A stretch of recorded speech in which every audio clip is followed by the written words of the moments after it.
Samopouzdanje i sposobnost samomotivacije predstavlja jedan od ključnih kvaliteta ličnosti. Postoje trikovi kako to možemo kratkoročno osnažiti, ali za dugoročno unapređenje samopouzdanja i sposobnosti samomotivacije u suštini je ključno relevantno iskustvo i istrajnost.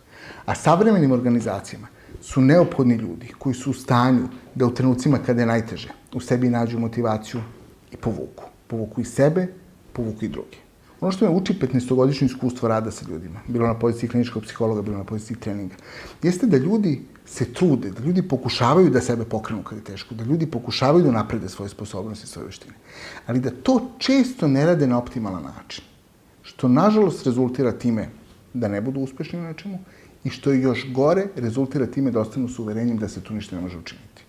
Zato mi je osnovni cilj kroz ovu obuku, da ljudi izađu sa kristalno jasnom idejom šta treba tačno da rade da bi unapređivali svoje samopouzdanje i svoju sposobnost samomotivacije. Znači, pored jasnog uputstva kako sebe vežbati, izaći naravno i sa raznoraznim konkretnim tehnikama, od asertivnosti, kako da izrazimo svoje mišljenje kada nam je teško, do veštine postavljanja ciljeva koji nas na pravi način motivišu, konačno izaći je sa tehnikama koji im pomažu da drugačije sagledaju situacije i izazove koji su pred njima, da nađu motivaciju da se pokrenu.